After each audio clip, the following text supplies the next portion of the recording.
Bonjour, bienvenue sur Paris Web TV Quartier.fr dans Paris Gourmandise. Mais vous allez me dire, qu'est-ce que cette cloche fait parmi les cloches? Écoutez, il n'y a qu'un seul endroit à Paris où on trouve justement ces belles cloches et toutes ces gourmandises, c'est chez Philippe Conticini. C'est la pâtisserie des rêves dans le 16e arrondissement.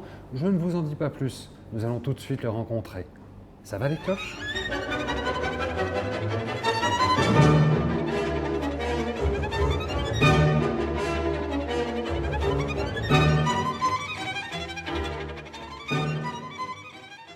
Philippe, parlez-nous un petit peu de tous ces gâteaux. Je sais que vous êtes très passionné par tout ce que vous faites. Écoutez bien parce que ça vaut vraiment le détour. Alors Philippe. Bon, écoutez, on va commencer par la tarte citron. Oui. Ça, c'est beaucoup de travail. Ça a demandé plus de 2 mois pour la mettre au point. Oui. La crème, on fait un confit de citron très acidulé. Et la meringue, pour moi, elle vient arrondir les papilles. L'acidité titille les papilles. C'est une meringue. C'est un peu comme une norvégienne au-dessus ou c'est une meringue italienne. Meringue italienne, c'est plutôt une meringue française. D'accord. Et la meringue, c'est un peu comme les sièges de Rolls-Royce. Et l'acidité de la crème, c'est le moteur de Ferrari. Vous voyez, dans la bouche, ça déménage. Donc ça, c'est sa sœur, hein, ça, c'est sa petite sœur, voilà, absolument. La petite sœur, absolument. D'accord. Ensuite, ça, c'est le grand cru. C'est un gâteau au chocolat avec un croustillant qui est au praliné à la fleur de sel. Et la fleur de sel, qui est en fait non pas un vecteur de goût, mais contient et porte la longueur du goût en bouche. Elle vient en fin de bouche et elle vient titiller les papilles, permettre aux papilles de rester éveillées pour avoir le chocolat très longtemps dans la bouche. C'est très gourmand. C'est un chocolat noir à quel pourcentage de cacao? 68%. Ah, 68%, oui. Donc là, effectivement, là, on ressent bien le goût fort en chocolat. Hein, c'est ça. Alors on continue, Philippe. Là, c'est un petit peu grain de café. C'est café? Mocha. Mocha. C'est un mocha. Nappé chocolat. Absolument. Non, chocolat café. Chocolat café. Et en fait, le mocha, c'est simple. Hein. Mocha, crème au beurre, café, grain de café. Voilà, le décor. Ce qui est important, c'est que pour moi, ça m'a pris des années à arriver à cette philosophie, c'est que le gâteau est son propre décor. Il n'y a pas de décor sur les gâteaux.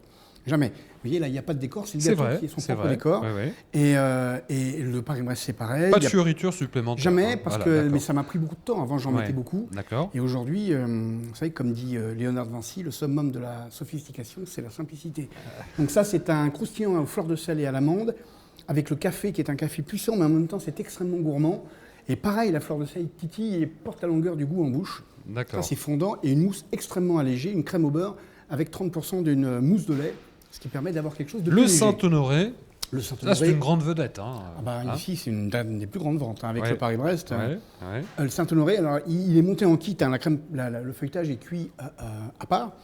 Et les choux sont garnis de crème pâtissière. Au milieu, il y a 2 boudins qui sont remplis boudins de pâte à choux et qui sont remplis de crème pâtissière. Il y en a plein, il y en a au moins sur 2 cm. Et la crème, c'est une crème à Saint-Honoré qu'on a mis au point, qui est extrêmement fondante et légère. Vanillée un petit peu ou... Légèrement vanillée. Légèrement et on voit d'ailleurs, les petits grains. Il y a des petits grains de vanille, on voit des petits trous. En fait, c'est les bulles d'air, on sert de la gélatine pour aérer, foisonner et émulsionner la crème, parce que la gélatine, ça gélifie. Et pas trop de sucre. Et ça émulsionne. Non, mais le sucre, il est important. En pâtisserie, le sucre, il est important parce que ça touche l'affectif des gens et c'est un vecteur de goût. Donc, il y a le sucre qu'il faut. Et quand je mets du sucre, c'est que pour moi, il faut en mettre autant. Quand il y en a si peu, c'est qu'il faut en mettre si peu. Faire un gâteau pas sucré juste pour pas grossir, c'est pas mon métier, ça. On n'est pas là pour ça. Moi, je suis là pour faire plaisir aux gens. Alors, on va continuer à se faire plaisir, Philippe, parce que là, il y a un grand traditionnel, c'est le Paris-Brest. Pour l'historique, hein, c'est une course, le Paris-Brest, entre Paris et Brest. 1905, c'est un pâtissier qui l'a inventé. Donc moi, j'ai pas réinventé le Paris-Brest, je l'ai simplement travaillé de façon extrêmement moderne, et surtout comme je l'aime, c'est-à-dire... Vous voyez, quand j'enlève le chapeau, qui est une pâte à choux avec un petit... Alors, je précise que le rond, c'est la roue du vélo. Hein. Voilà, absolument. D'accord. Sauf que moi, j'ai fait des petites boules individuelles, parce qu'au milieu de chaque petite boule... Alors, on va demander à notre amie Mathilde Hérault si elle peut prendre un gros plan, parce que regardez... On voit, il y a un praliné très moelleux au milieu, qui est en fait du praliné pur à 60% de fruits secs, qui est très cuit. Et donc, c'est ça qui donne toute la longueur du goût en bouche du praliné, c'est... top niveau. Donc un chou, tout ce qu'il y a de plus normal, quoique celui-là, il est un petit peu, certainement un petit peu croustillant. Oui, voilà, il faut le manger pour être sûr. Hein, c'est bon. C'est important.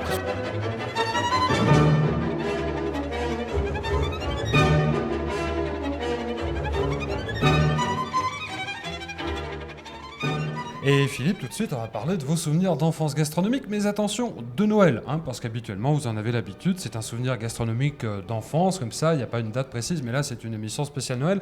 Alors, ça se passait où Et c'était quoi? C'était salé, c'était sucré? Expliquez-nous, Philippe. Bah, c'est un ensemble en fait. Moi, c'est salé sucré, c'est le menu quoi en fait. Ah oui, c'est carrément de l'entrée jusqu'au Oui, dessert. oui, c'est le menu, Ouais, c'est-à-dire ouais. le saumon. Alors c'est assez classique, hein, Ouais. basique même. Le saumon, les fruits de mer, le foie gras bien sûr, Ouais, de canard. de canard, D'accord, ouais. je préfère, Ouais. sans truffe. Et puis la dinde évidemment. Ma mère faisait une dinde, ça c'est assez classique, Là, mais c'est traditionnel. traditionnelle. Ah, Mais elle d'accord. faisait une farce au marron. Ouais. À l'époque, Ouais. le plaisir de cette farce, c'était le pied pour moi, hein. Elle ferait la même aujourd'hui, je ne sais pas si je l'apprécierais autant, mais le souvenir que j'en ai, effectivement, il est très fort. Ça se ressent, Très, très fort. c'est impérissable. Et Très alors, fort. il y avait un plateau de fromage, il y avait Alors, un dessert en général, non, mais il y avait un dessert. Un bon dessert. Alors hélas, d'accord, c'est pas ouais. c'est pas ma maman qui faisait la bûche, mais on Non. avait un pâtissier où on D'accord. habitait à Villemont Ouais. qui faisait une bûche au marron. Mhm. Et là, le souvenir pour moi, c'est la bûche au marron. Et d'ailleurs, quand j'ai travaillé quelques années plus tard, hein, en 85-86, chez Lucien Pelletier, Oui. qui est un grand pâtissier à Paris, Oui. il faisait entre autres une bûche au marron qui était pour moi le pied absolu. Et aujourd'hui d'ailleurs, on en parlera tout à l'heure, dans les bûches qu'on va faire là pour Noël, Ah, il y a la bûche Mont Blanc. il y a la bûche Mont Blanc, entre autres. Ouais. Et la bûche Mont Blanc, par goût, évidemment, c'est celle que je préfère. Vous voyez, je suis vraiment cohérent dans mes goûts. Pour moi, Ouais, ouais. c'est l'enfance. Bah, écoutez, vous nous avez donné un menu de Noël assez traditionnel, mais qui était celui de votre enfance. Vous avez quel âge? 9, 10 ans ou... Aujourd'hui, non. Non, je plaisante. non, aujourd'hui, non. Non, Ou alors oui, j'ai un problème de vue, mais... J'avais 10-11 ans à peu près. 10-11 ans, d'accord. Voilà. Merci pour ces souvenirs Je d'enfance vous en prie. gastronomique. Dans quelques instants, il y a une petite tarte tatin là juste devant vous. On va juste laisser passer quelques images et un peu de musique. Et on se retrouve tout de suite avec une séquence nouveauté aussi dans Paris Gourmandise. On va parler d'une tatin. Comment ça se fait? Avec quel produit? Est-ce qu'il y a une technique? À tout de suite.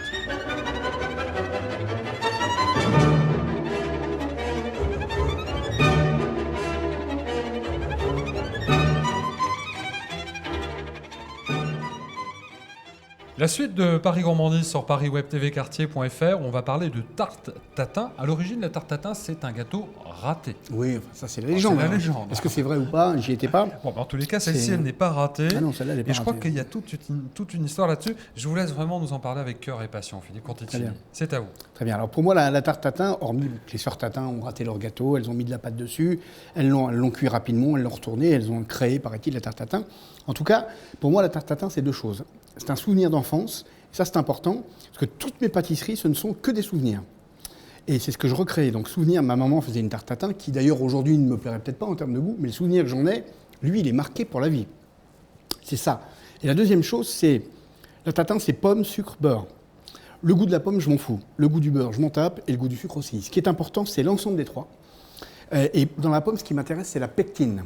Les sucres de la pomme, bien sûr, mais c'est la pectine. C'est Qui le donne- liant un peu là. Oui, c'est comme le- dans une confiture. C'est le quoi, gélifiant, ça. Voilà, exactement. c'est C'est ça. le gélifiant D'accord. naturel qui se trouve dans la pomme. Oui, Qui, quand on cuit, vous savez, on met le sucre, le beurre, le sucre et les pommes par-dessus. oui. Et puis on cuit sur le gaz. Et petit à petit, en faisant ça tout doucement, ça confit, ça bulle. Et petit à petit, le sucre et le beurre font fondre la pomme, la pectine tombe dans le sucre et dans le beurre et elle remonte. Elle fait ça en fait, et tout remonte. Ça descend et ça remonte. Et c'est ça qui confie la pomme d'en bas jusqu'en haut. D'ailleurs, on voit bien, là elle est retournée, bien sûr, quand Oui, elle cuit, mhm. le haut est beaucoup plus marron et le bas est beaucoup plus clair. D'accord, oui. Et, oui. et quand ça arrive en haut, que c'est clair et qu'on touche, c'est que c'est confit. Je Ensuite, vais juste montrer un petit peu, voilà, si Mathilde Hérault peut faire un Oui. plan un peu serré, qu'on voit bien la structure. et puis en plus, vous voyez, il y a Hein des petites lanières, j'en reparlerai dans 2 secondes. Des petites lanières, c'est comme des tagliatelles de pommes. Ça, c'est un peu particulier, parce qu'après, il a fallu que je l'adapte en termes de travail Oui, au labo. oui, oui, bien Et donc, sûr. on met la pâte dessus, une fois qu'on a confit dans sa russe les pommes, on met la pâte dessus, on met au four, on sort, 24 heures de repos, on démoule, enfin on chauffe un peu, on démoule, et on a la tatin qu'on connaît.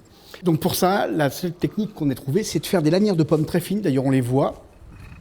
On les voit, les lanières de Ah pommes, oui, en si effet, on regarde en oui, oui, détail. c'est un millefeuille de pommes. Une sorte en de fait, millefeuille de hein, pommes, d'accord. voilà, Donc, et on fait ouais, un jus ouais. tatin avec de la fleur de sel, de la réglisse, du beurre, D'accord. du sucre, etc., un petit peu de main de gouda, qu'on met sur les pommes, qui s'est monté à l'envers avec un peu de caramel au four, et c'est cuit au four 50 minutes, et on obtient ce que vous allez voir, c'est-à-dire ce que je vais faire devant vous, c'est ce que vous allez ressentir en bouche quand vous Ouais, allez le manger, ouais, ouais. et vous allez le manger. Hein.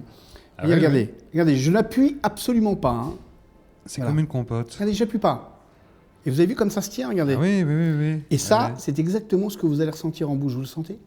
Et le feuilletage est cuit à part, de façon à avoir quelque chose, non pas de très croustillant, mais de cracounet, parce que le jus de la pomme De cracounet. Cracounet. J'aime bien cracounet. Ouais. Le jus de la pomme imbibe un peu le feuilletage. Ouais. D'ailleurs, vous voyez, ça coule un tout petit peu. Ouais, ouais, ouais. Et par contre, il y a une pellicule de sucre sur le feuilletage pour que le feuilletage résiste le plus longtemps possible. Oui, mais à sinon il l'humidité. prendra l'humidité. Exactement. Voilà, absolument. Ouais. Et vous voyez, on met un peu de streusel, ça c'est juste pour la gourmandise. Voilà. Et quand on coupe, regardez, vous voyez, c'est du beurre. Et on arrive au fond, ça résiste un peu, ce qui est Oui, normal. parce que c'est normal, c'est le feuilletage. Ouais. Eh ben, je vous en prie. Et là, je goûte. Bon appétit. Et là, on a vraiment le goût de la tarte tatin. Et moi, je le sers frais. Vous savez, normalement, c'est tiède ou chaud dans les Philippe, bistrots. c'est un ravage. Eh ben, écoutez, Jean, je suis ravi. Non, sérieusement, c'est... Ouais, ben, attendez, Une cuillère, c'est juste. on va se le partager. Hein. D'accord. Vous mangez un moitié, puis là, c'est pour moi. Non, Et vous savez, c'est frais en plus, c'est bon. C'est la Mon température Dieu. à Ah non, laquelle non, je veux la pomme vous explose en bouche. la servir. Le petit croustillant, écoutez, c'est un délice. Alors, juste un petit mot sur la crème. Vous savez, sur Oui. la crème chaude, normalement, les tatins chaudes, on met de la crème épaisse à côté ou dessus. Oui.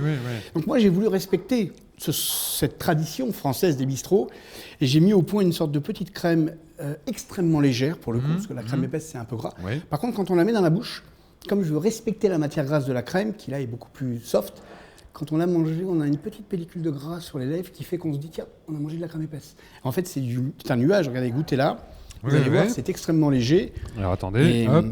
mais en même temps, il y a ce qu'il faut de matière grasse pour que sur les lèvres, on ait ce petit sentiment, cette petite pellicule qui revient. Légèrement chantilly, un peu plus épaisse. Un peu, alors, il y a un peu de mascarpone, il y a Voilà, un il y a petit peu un de peu- vanille, voilà. un peu de bain de Bouddha, C'est il y a très un peu bon, de... hein. Voilà. Excellent. Pas de boule de glace. Non, la boule de glace, elle doit être... Ça, c'est trop. Hein. Non, mais elle sert à rien. Elle sert à rien. Elle sert à rien. La tatin, elle a besoin de rien. Là, je l'ai fait juste, d'ailleurs, on n'est pas obligé de le manger avec. Quand on mange un dessert, Si, on va le manger. quand il est bien construit, il a besoin de rien. Pas de pain, pas de vin, rien du tout. C'est comme un plat, à la limite, il n'a pas besoin de vin. On peut le faire, on le fait d'ailleurs. C'est comme le vin, il a besoin de rien quand on le boit. Là, c'est un tel travail, il y a 3-4 mois de boulot quand même là-dessus, que franchement, il y a besoin de rien, quoi. Pour le sentir, pour l'apprécier. Voilà, c'est une passion, quoi. Ben, on sent que vous en parlez avec beaucoup de passion, Philippe. Nous, on a pris une grande leçon, en tous les cas, hein, sur cette tarte tatin by Philippe Conticini.